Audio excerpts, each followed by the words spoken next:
If you love chilling mysteries, unsolved cases, and a touch of mom-style humor, Moms and Mysteries is the podcast you've been searching for. Hey guys, I'm Mandy. And I'm Melissa. Join us every Tuesday for Moms and Mysteries, your gateway to gripping, well-researched true crime stories.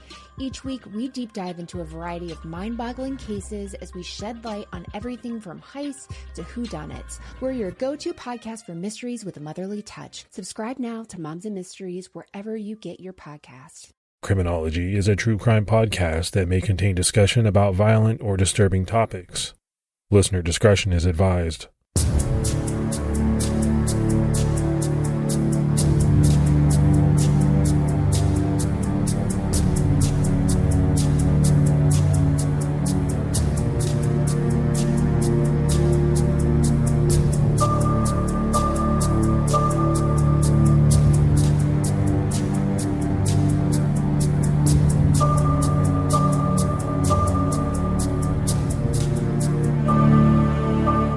Hello, everyone, and welcome to episode 174 of the Criminology podcast. I'm Mike Ferguson. And this is Mike Morford. Mr. Mike Morford, what's going on with you, brother? Not too much. Spending a little bit of time this week watching some 9/11 documentaries and thinking that it's been 20 years. And just it's a big reminder this time of year, I think, that we don't want to forget our heroes and people that we lost. So that's been on my mind a lot lately. How about you? Yeah, same. I don't know if you watched the one on Netflix, but I've been watching that, and it just brings back a flood of emotions, and it takes me back to that day. It's one of those days where and I think a lot of people say this. They remember exactly where they were, what they were doing. For the older generation, a lot of people had that with the Kennedy assassination. Obviously, we weren't born then, but for us, it's 9/11. Yeah, no doubt. And it's just, I think you said it perfectly. You just remember that day as if it was yesterday. It's just etched in your head. And whenever I see firefighters or police on the street or any NYPD people, I just I think about that in this time of year especially. We continue to see some great Patreon support. Let's give some shout outs. We had Jasmine Collins, Deb Gran, Stella Hickman, Jessica McConville, Tina Albright, and Deanne Dawson. So a lot of great new support. We really appreciate it. Yeah, thank you so much for that support. It goes a long way to helping us put the show out.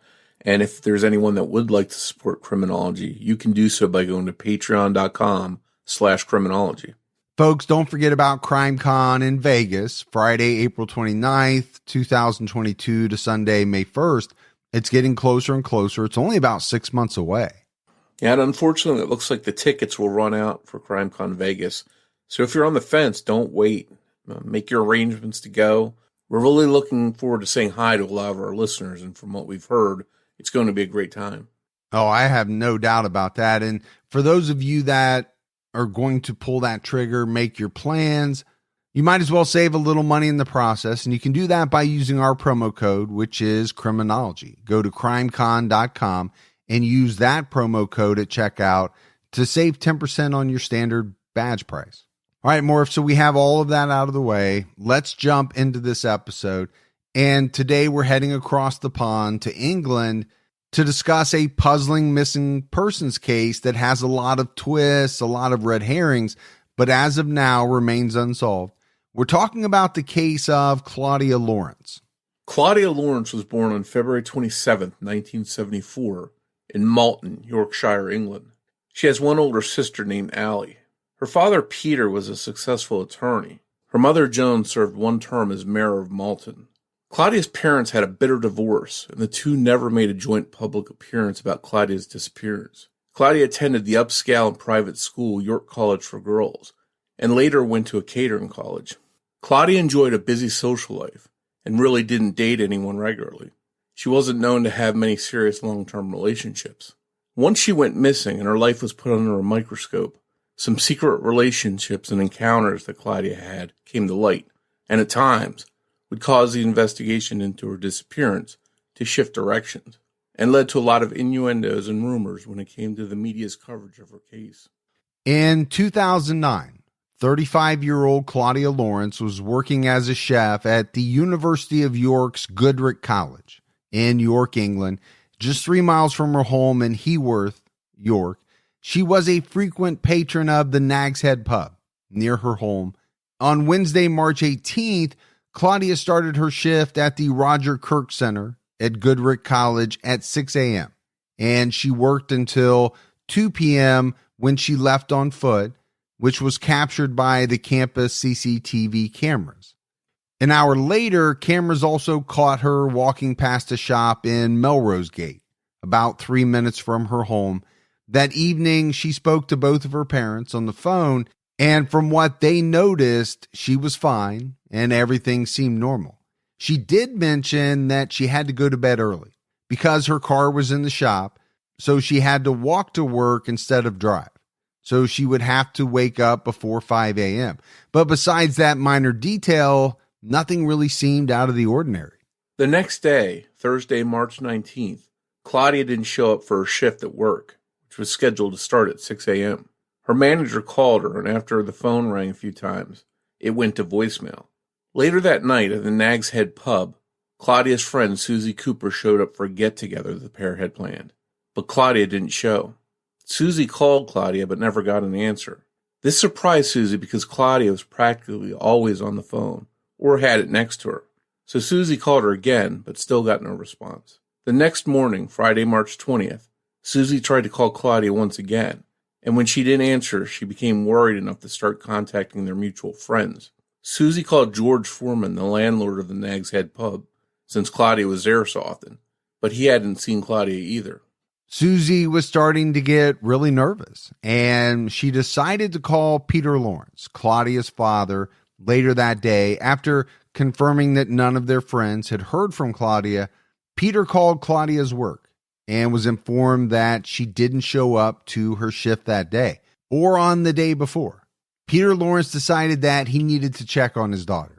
He met up with Nag's Head landlord George Foreman, and together they used Peter's key to go into Claudia's apartment to look for her. Claudia wasn't home, but her bed was made, and there were dishes in the sink that she hadn't washed yet. It looked like she had made her bed and eaten breakfast before getting ready for and heading out to work. The bag that she always carried, which had her purse in it, as well as her credit cards and even her passport, were still in the house. As the two men looked around, they spotted jewelry that Claudia often wore, jewelry that she would leave home when she went to work. It was on her dresser. Her phone, a backpack which she usually would have her chef's whites in, and a hair straightener were missing. Her toothbrush was still laying out on the drying board, and her slippers were by the door. Because of everything they found, they felt that Claudia had gotten ready for work that morning. One thing that they didn't notice at first, something that was later found by investigators in Claudia's bathroom, were hair products, used bleach containers, empty hair dye boxes, and used gloves. Everything overall seemed normal in the apartment. There appeared to be no sign of a struggle or any disturbance. But because his daughter hadn't been seen in 2 days, Peter Lawrence decided he needed to involve the police. And more, if this comes up in many cases that you and I cover.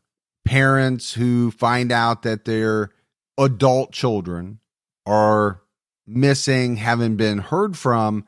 It's always interesting as you break down a case to find out when they make the decision to call the police. Because, let's face it, that's not an easy decision for everyone to make. There has to be some hesitancy on the part of many people to immediately think the worst and that, we should call the police.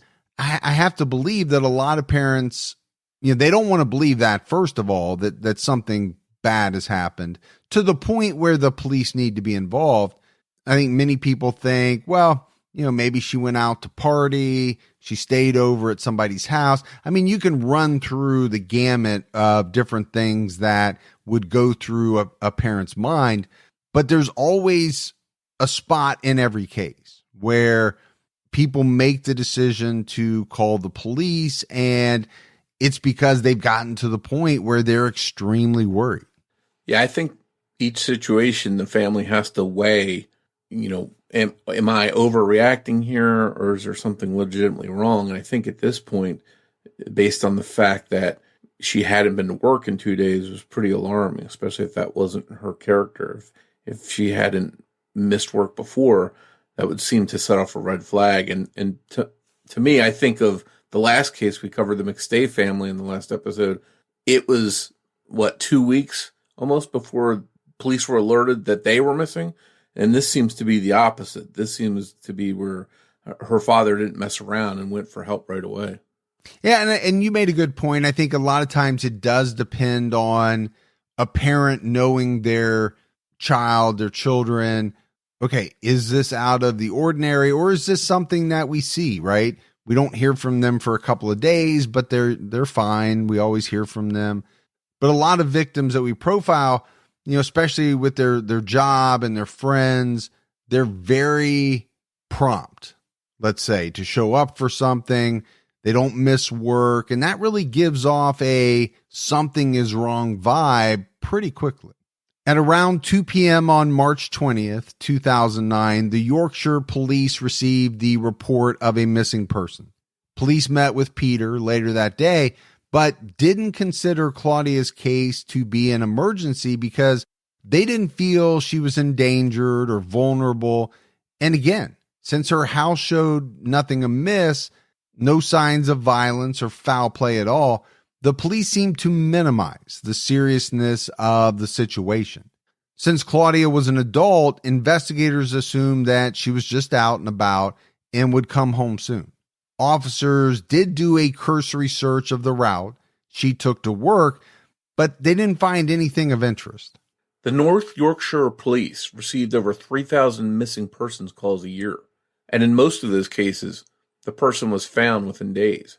They wanted Claudia's friends and family to be patient, but Claudia's family continued to insist that she would have never just left without contacting anyone and missing work for so long. They believed early on that Claudia had been abducted. Days turned into weeks. After Claudia had been missing for 5 weeks, the North Yorkshire police reversed course and changed her case from a missing persons case to a possible homicide investigation. And so here's the other side of it, Morf. We already talked about, disappearance from a parent's perspective. Well, now let's talk about it from the perspective of what the police do. They get a lot of missing persons calls. We know that. And that doesn't matter really where you're at. United States, England, it happens. And so they have to look at the facts and, make the decision that they deem appropriate. I think you and I, in many cases, often have an issue with how long it takes the police to really jump into action. I get it. She was an adult. She could have gone off on her own without telling her parents. There's nothing wrong with that. And I understand that thinking in the first couple of days. Now, if we were talking about a 12-year-old Claudia Lawrence, I think that is much different. But when you're talking about an adult, okay, day one, are you kind of sussing everything out? Yeah, I get that. But when you get weeks on and nobody has heard from a person, yeah, I think at some point, and sooner rather than later, you've got to change your way of thinking because it becomes something that is very abnormal for that person. Yeah, and I understand why police do want to wait before they go sending a team out to start investigating, because I would guess, and I don't know what the stats are, but I would guess that most people that are reported missing wind up okay. They went, off with someone, whatever it may be.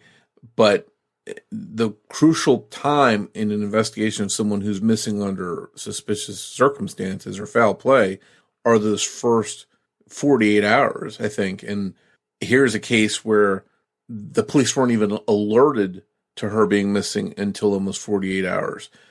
So that time that's already gone by is already lost valuable time. And now the police sort of want the family to sit back and say, hey, give it some time.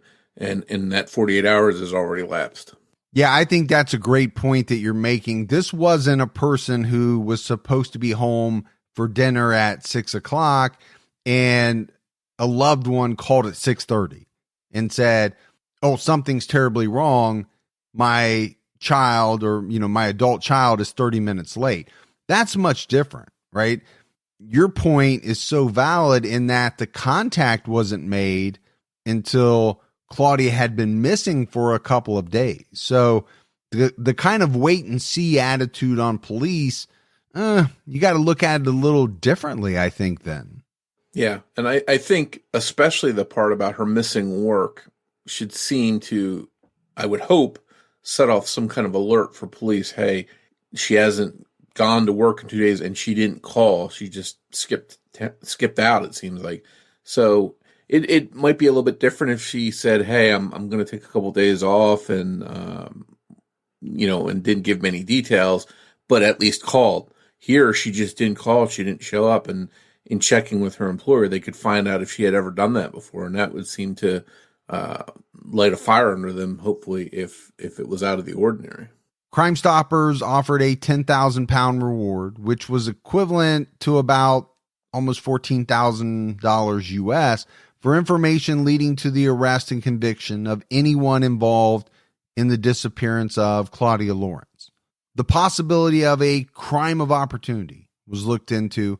There were a few reports of suspicious people in the Heworth area in the days before Claudia was last seen, but nothing ever panned out from those leads. There were a few serial killers known to be active in that general area of England at the time, but looking at those serial killers later, obviously after they were captured, known about, none of them are thought to be very promising suspects.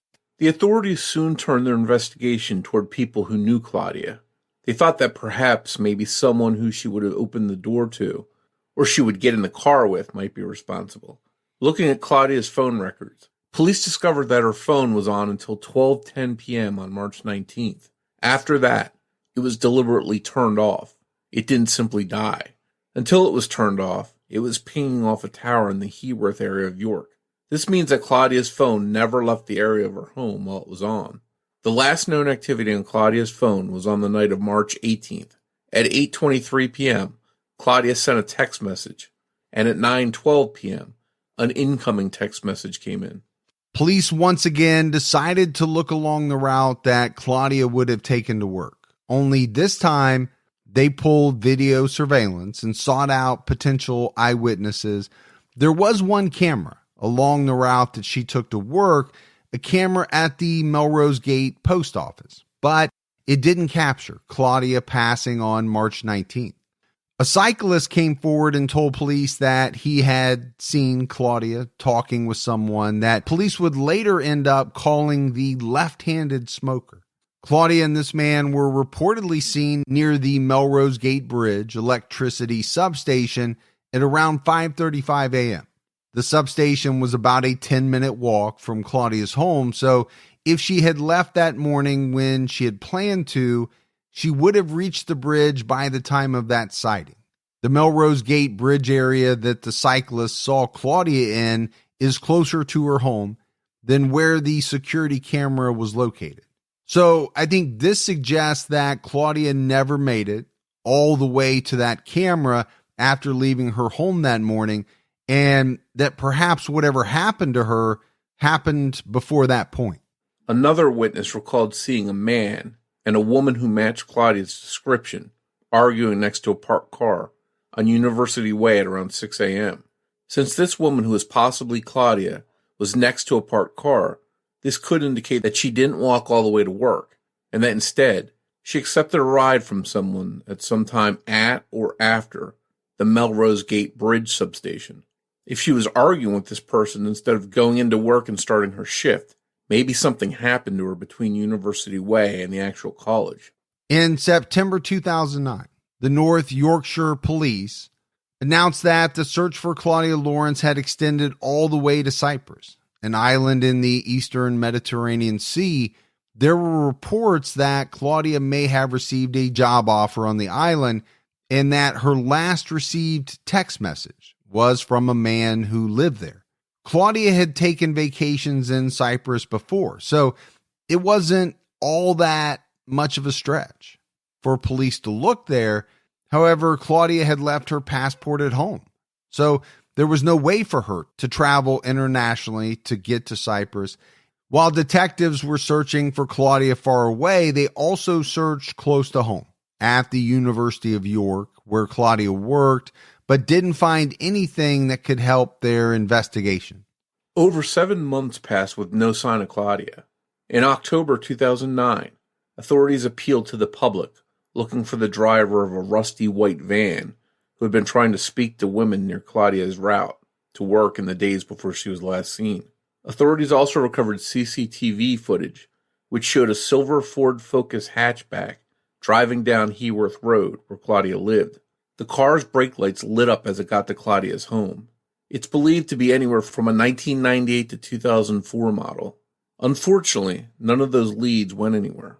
In February 2011, after Claudia had been missing for 2 years, Crime Stoppers withdrew its £10,000 reward for information related to her disappearance. In June 2013, the North Yorkshire Police launched their major crime unit, which would review cold cases, among other things. The next month in July, the major crime unit announced that they would be looking into Claudia's disappearance. New investigators reviewed the case with fresh eyes, and new forensic tests and searches were conducted at Claudia's home. Her car was also searched, and major crime unit investigators were able to find fingerprints and a man's DNA on the butt of a cigarette inside the car. So, Morf, to me, this, jumps out right away. We're 2 years on. Claudia's been missing for 2 years. Okay, somebody is going to take a fresh look at the case. I get that happens. But now, we find out that they're conducting tests at her home. They're also finding fingerprints, DNA inside of her car. You really have to wonder what happened early on in the investigation. Did they not do, some of the forensic testing inside her home? Did they not dust for fingerprints? How could they not have, checked the cigarette butts inside the car for DNA? I think these are all questions you have to ask. Yeah, I think it's always a good thing in an older case that's unsolved to have fresh eyes on it and have new people looking at it, giving different interpretations of what they see, maybe thinking outside the box a little bit. But to your point, I think that is pretty frightening that a lot of this stuff hadn't been done sooner. And maybe some of that can be attributed to manpower, to funding. We don't know all of those details, but it certainly seems as if early on, at least, that a lot of the stuff that might have provided more details or clues was missed.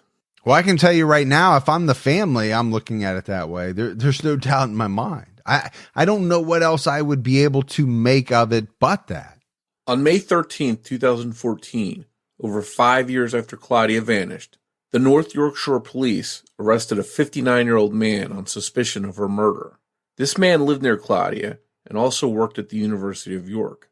The two were known to be friendly, and he had been seen giving Claudia rides both to and from work. His home and his mother's home in North Shields, Tyneside, were both searched. He was released on bail on May 14th. The man's name wasn't released to the public. In July 2014, the North Yorkshire Police arrested a man named Paul Harris, who was the landlord of the Acom pub, for suspicion of perverting the course of justice. This seems to be very similar to an obstruction of justice charge here in the U.S. He was never charged for this, though, and he was pretty quickly released with no bail conditions. He was angry that police had searched part of the pub cellar by excavating some of the floor. He did confirm that Claudia had been a patron of the pub in the weeks before her disappearance. He also confirmed that he had personally spoken to her shortly before she disappeared, but denied having anything to do with her disappearance. It's interesting to point out that this pub was 2 hours north of Heworth. In November 2014, the 59-year-old man who had been arrested in May was completely released from bail and no charges were filed. So, if you look at this, Morph, in really just the span of a few months, police arrested not one, but two people in connection with Claudia's disappearance, but also in pretty short order, cut both of them loose. And then after that, Claudia's case went cold. This must have been a real roller coaster for Claudia's parents, because here you have some progress in your eyes. Okay, they're making an arrest, not one, but two, and you're waiting to see what's going to happen next. And then instead of evidence coming to light or some details coming to light, the next thing that happens is both of these guys are released. That has to be a real letdown for the parents. Yeah, I think roller coaster, when you said that pretty much sums it up. It had to have been, just a really rough time. And I think it is for many parents in these types of cases, right? We get information that seems so promising. So your hopes have to really jump up that we're going to find something out. And then all of a sudden it's like, nope, we don't have anything. So, that up and down just has to be completely horrible for the families of these victims. My name is John Lorden, and I've been looking into hundreds of unsolved mysteries over the past 5 years on my YouTube channel, Lorden Arts.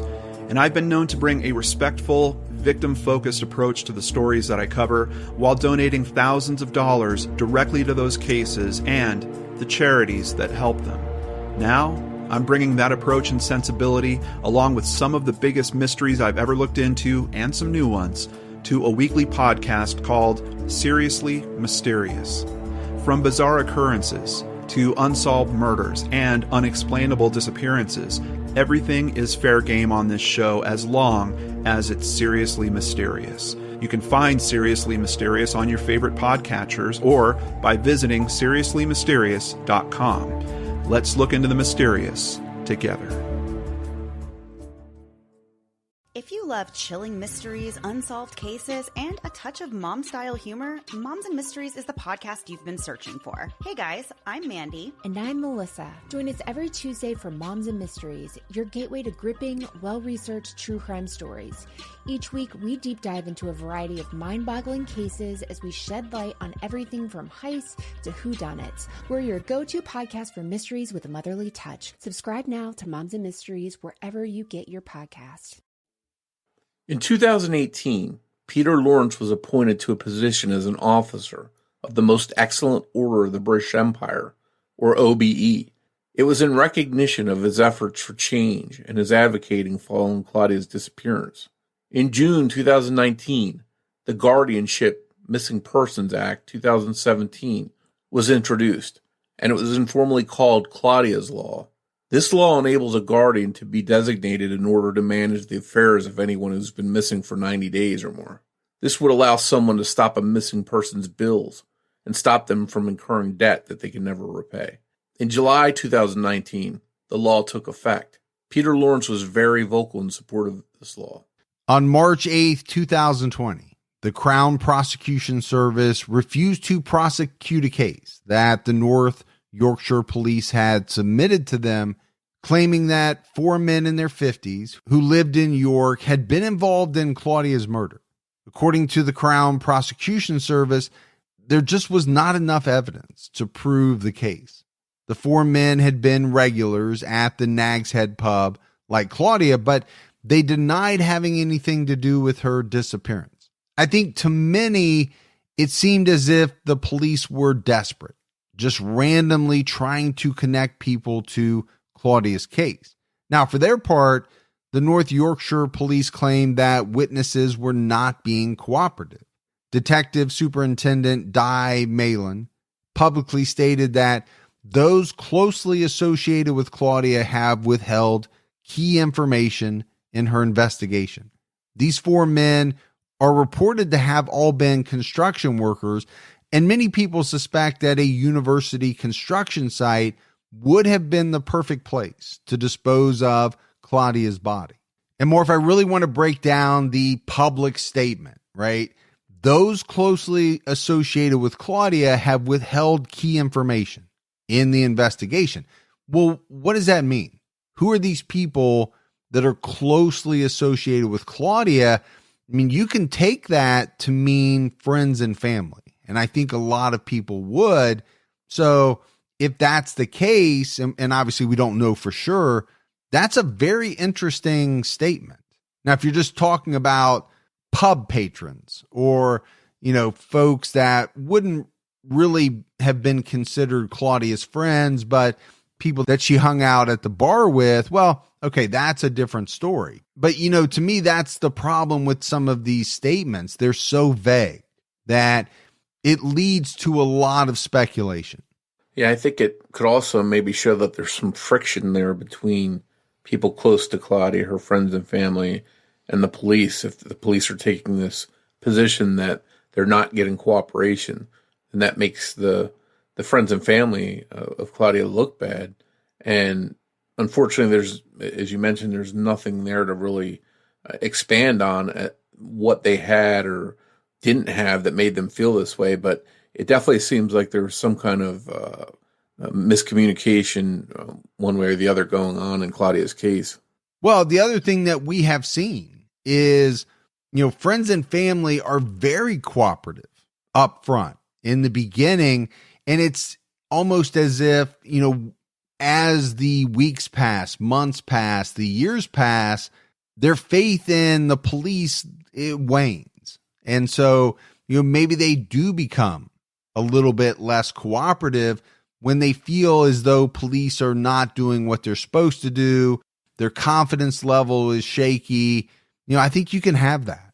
In early March 2020, the North Yorkshire Police received, quote, new information, as they deemed it. And on March 24th, they started searching in the Heslington area, about 2 miles southeast of Heworth. On the 24th, they searched land near a playground and near a farm track. On March 25th, a piece of land near the University of York, which bordered athletic fields and student housing, was searched. Still, authorities found nothing connected to Claudia's disappearance. It was later revealed that this search was launched due to false information. It had all been the result of a hoax. Over the years, driven by the publicity of the case and the public's thirst for information, the media picked Claudia's life apart. Investigators honestly did her no favors. In this area, one detective working Claudia's case, Ray Galloway, cited the complexity and mystery of Claudia's love life as a possible reason for her disappearance. According to The Independent, almost every male regular of one York pub was questioned as to whether they had ever had a fling with her. She was referred to as a, quote, scarlet woman and a homewrecker, apparently because some of the men Claudia had spent time with were married. Former meth detective Chief Inspector Clive Driscoll stated that it painted a picture that Claudia somehow deserved what happened to her, and that because it had a big impact on how people viewed her, it subsequently impacted how the public responded to the investigation. As we've seen in a great many cases of missing or murdered people, investigators turn the victims' lives upside down searching for motives, and a lot of times they uncover a secret side of the victims. There was one theory that Claudia had been murdered by one of the men she had been having a sexual relationship with, because he was afraid that she would tell his wife. But Claudia seemed pretty discreet about who her intimate relationships were with, even though she wasn't shy with the fact she had them. And Morf, to me, this is one of the very sad parts of a missing woman. We've seen it time and time again, whether it's the media, and it usually is, but sometimes, it's the media fueled by what they're getting from the authorities.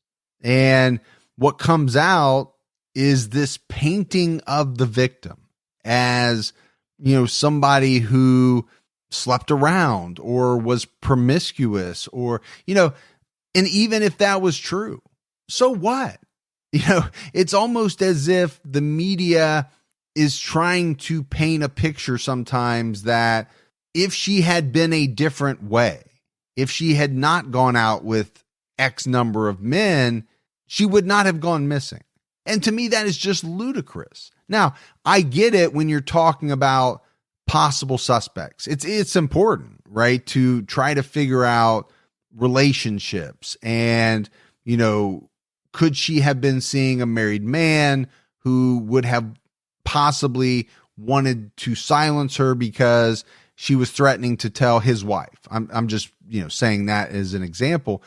All of that is important information as it pertains to the investigation, to suspects.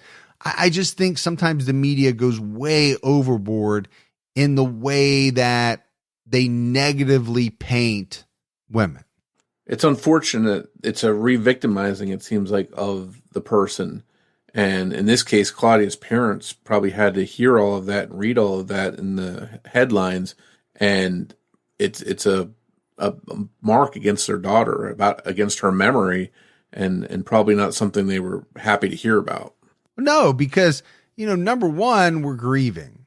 We don't know what has happened to our daughter. We're still looking for her. And it's as if the media is painting the scarlet letter on her. And I don't know. I do feel bad because I think you're right. Extremely tough on the family and very unfair, in my opinion, to her and her memory. In August 2021, the North Yorkshire police began searching Sand Hutton gravel pits, a wooded area in Sand Hutton, about 7 miles northeast of Heworth. On September 1st, a lake was drained so that its bed could be investigated by authorities in a fingertip search. Ground penetrating radar and cadaver dogs were also utilized. It's unclear what, if anything, of value or whether anything connected to Claudia's case was found during this search. In the aftermath of all the leads that didn't pan out and the things that police investigated, a lot of people look back on aspects of this case with quite a bit of suspicion, or at least, a doubting eye. For one thing, the camera at the Melrose Gate post office is not an absolute indicator of any timeline because it doesn't cover the entire street. And Claudia could have walked on the other side of the street or perhaps even used a different route altogether. There were parallel running streets in the area that would also have taken her on her route.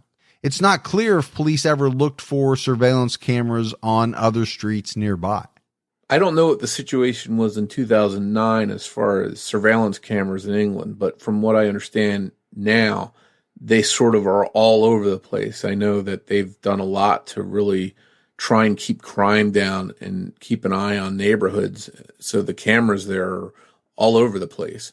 If those kind of cameras were in place in 2009 when Claudia vanished, they might have had a lot more clues than they actually do now.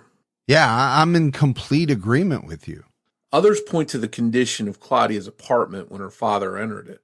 Police have always assumed that Claudia had slept there on March 18, 2009, and had left early on March 19 to walk to work when something happened to her. This is partially because her bed was made. But people have raised the question, what if Claudia slept over at someone else's home on the night of the 18th and never headed to work from her own apartment?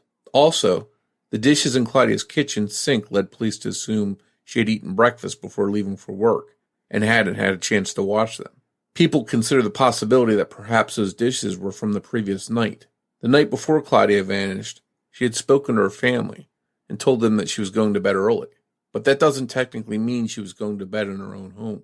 Former Met Detective Chief Inspector Clive Driscoll believes that something happened to Claudia between the night of the 18th and the morning of the 19th.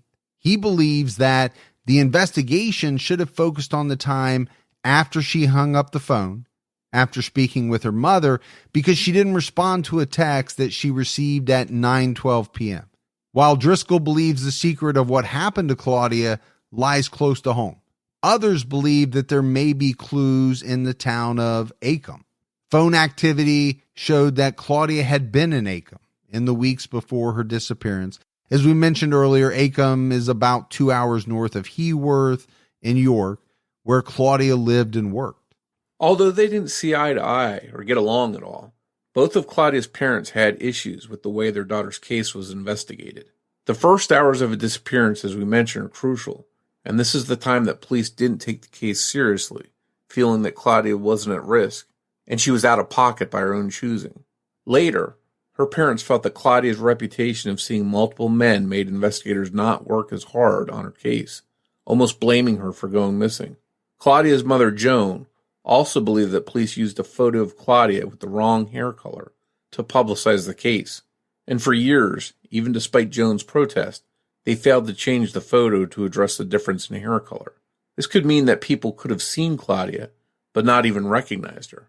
Police released CCTV footage from near Claudia's home on the morning of March 19th, which showed a man walking down an alley off of Heworth Place behind Claudia's house at 5:07 a.m., carrying a backpack. Just over 1 minute later, he comes back into view and walks to the street, still carrying the backpack. According to detectives, other CCTV that was later released shows the same man in the same spot near the alley behind Claudia's home on the 18th of March. On that day, the man was also carrying a backpack. This time at around 7:15 p.m., he walks down Heworth Place out of frame, comes back into view around 1 minute later, and stops walking when he sees someone up and across the road. Detective Galloway believed the man's actions were strange, and many people who followed this case agree. Police Detective Superintendent Di Malin told local news that whoever this man in the alley was, he is, quote, the most important person to trace. Some have speculated that perhaps this mystery man was up to something shady, but perhaps nothing to do with Claudia's case. Many people have stated that a 1-minute meeting was plenty of time for a drug deal or drop-off or pickup. If this man was walking down to a designated spot and leaving something or picking something up and walking off with it, it would make sense that he would be only out of frame for 1 minute. And he might be nervous when he saw other people nearby, not because he had anything to do with Claudia's disappearance or because he even knew Claudia, but because he was dealing with something illegal and didn't want to blow his cover or get caught. So I get this more from a couple of different perspectives, both the police and really, armchair detectives, thinking that this man is possibly important to the case. That could be true. It could also be true that this was just a guy who routinely walked around that area with a backpack. Maybe he was selling drugs out of the backpack. Who knows, right?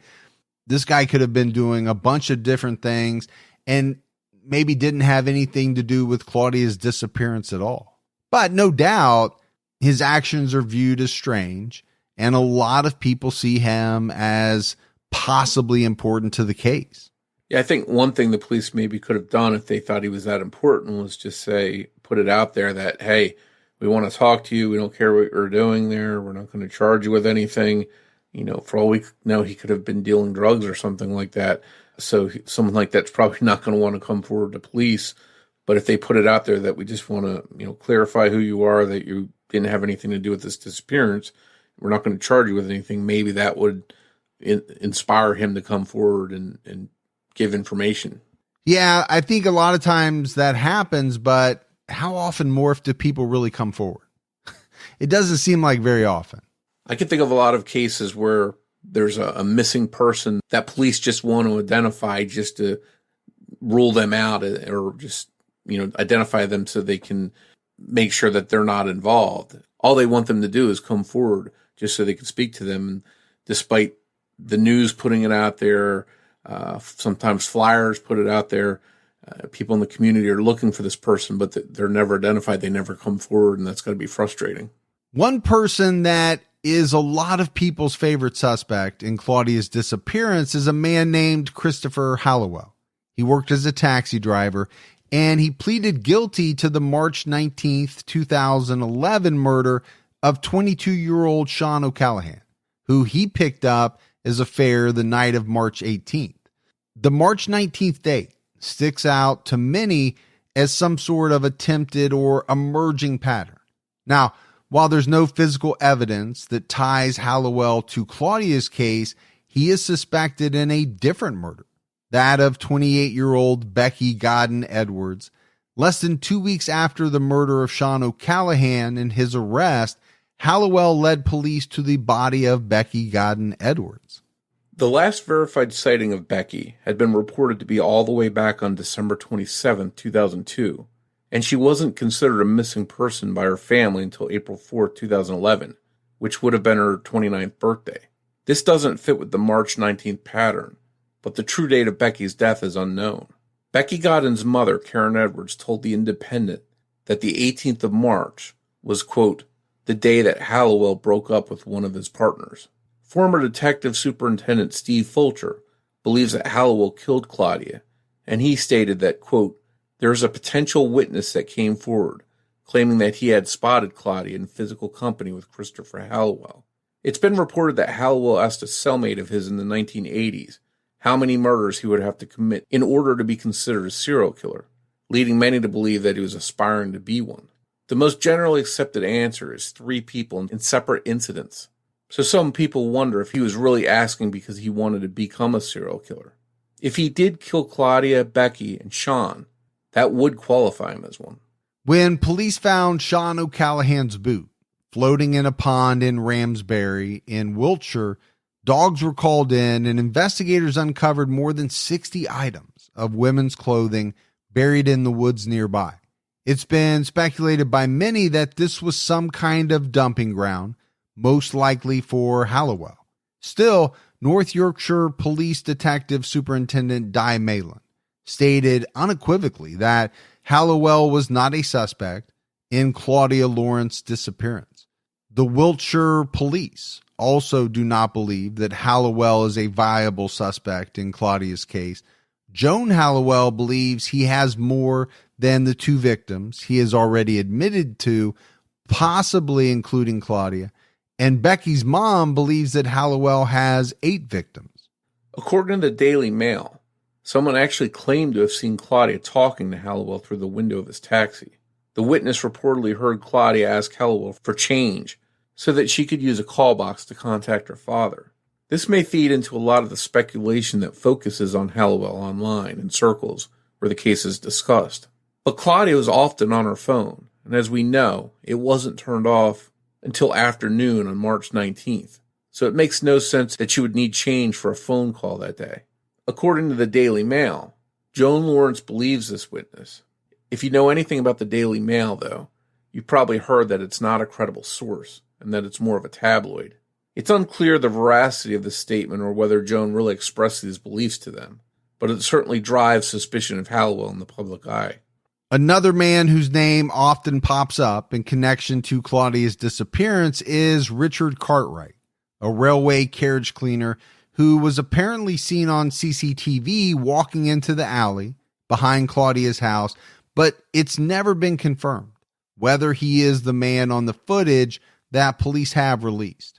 There are multiple news reports that refer to this man as being unidentified. Cartwright owned 2 homes in East Parade, York, near Claudia's house, which were both searched by police in August of 2009, but nothing ever came out of those searches.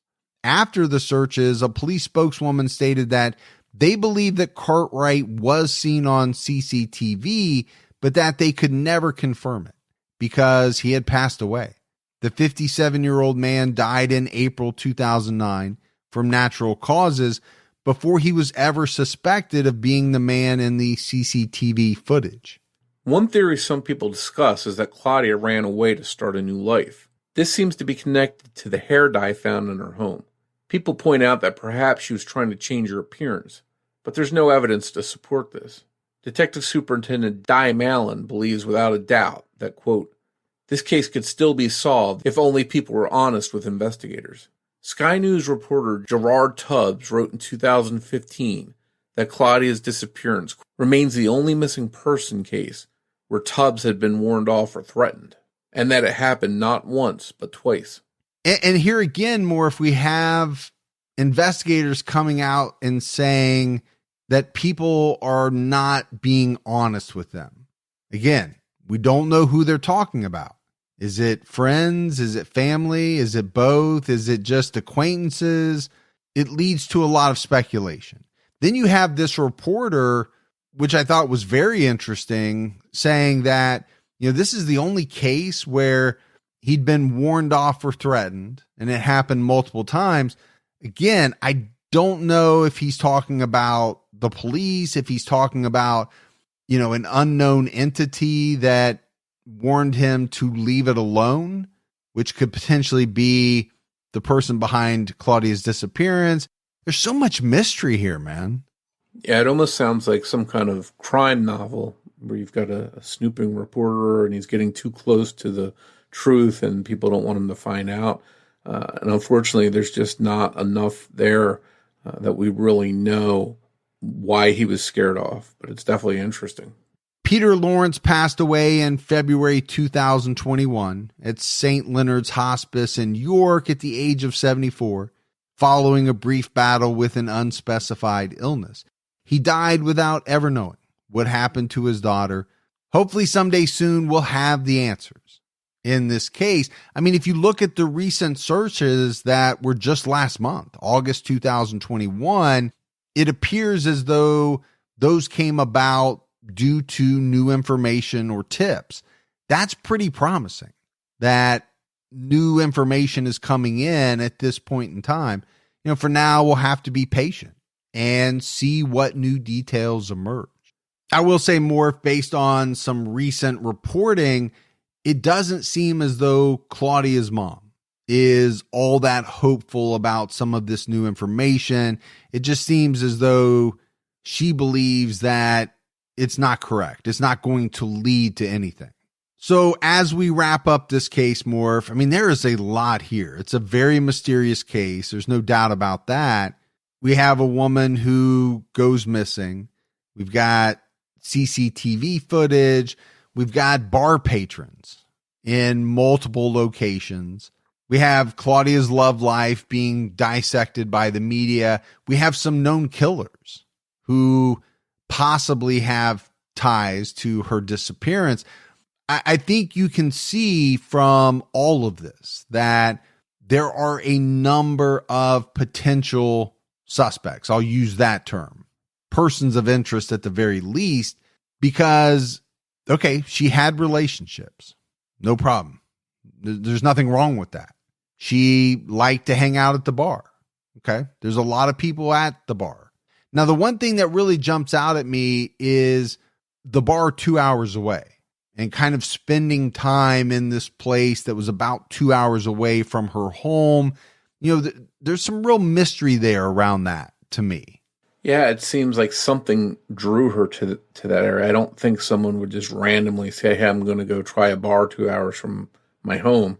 I think maybe she knew someone there or had reason to be there, and that's why she was spending that time there. And if police could get to the bottom of the who and the why of her being there, maybe that would shed some light on the case. But it doesn't seem like they uncovered a lot of information close to home, so maybe it's worthwhile to be looking elsewhere. Well, and it seems to me as though it was a relatively recent thing, right? We talked about it. She frequented this one pub that was fairly close to where she lived, and then it was like, some time leading up to her disappearance, she started frequenting this other pub. Well, armchair detective it, you can make a couple of inferences from that information. Did she meet someone who lived a couple of hours away? Had she started a relatively new relationship, and that's what was drawing her to make the drive? Maybe she was meeting a friend or a new boyfriend. We don't know. But that really jumped out at me as possibly being, very important in this case. The problem is, like with a lot of unsolved cases, you only get so much information, and you only get the information that the authorities want to release. So that makes it tough. And all we really can do is kind of look at everything and make inferences, speculate on what this means or that means. It's also, to me, more of the draw in looking at some of these unsolved cases, because not everything is known. You do get a chance to play armchair detective. Yeah. And as I think I put it earlier, it's been a roller coaster of a case, just with all the ups and downs and potential clarification and people even arrested only later to be let go. It's just something that's been very frustrating, it seems, all the way along. Yeah, tough case, no doubt. To me, it is kind of refreshing to look at a cold case and see that, just last month, there's new information, there's new activity. You got to be hopeful about stuff like that. I know her mother doesn't think much of it, but I think we have to wait and see. And maybe, we don't know, but maybe some of that doubt she has is because she's seen this before, and she doesn't want to let her guard down and feel like there's an answer coming, and there might not be. So, or she may have some inside information that the police have shared with her, and she's doubtful, but we just don't know. Oh, I absolutely get that. I think to constantly be hopeful and to be let down time after time, it's got to wear on you. And eventually, do you make the decision that you're going to temper your expectations? You're not going to get too high because you don't want to be let down and go so low. I think that's kind of natural. Thanks goes out to Sonny Landon for writing and research assistance in this episode. As always, if you love the show, but you haven't done so yet, please take a minute, go out, give us a 5-star rating. You can leave a review, but also continue telling your friends who love true crime about the Criminology podcast. That word of mouth really goes a long way. If you're active on social media, we'd love to hear from you. You can find us on Twitter with the handle @CriminologyPod. You can also find us on Facebook by searching for Criminology Podcast, or by joining our Facebook discussion group, Criminology Podcast Discussion and Fans. So Morf, that is it for our episode on Claudia Lawrence. But we'll be back with everyone next Saturday night with an all-new episode. So until then, for Mike and Morf, we'll talk to you next week. Take care, everyone.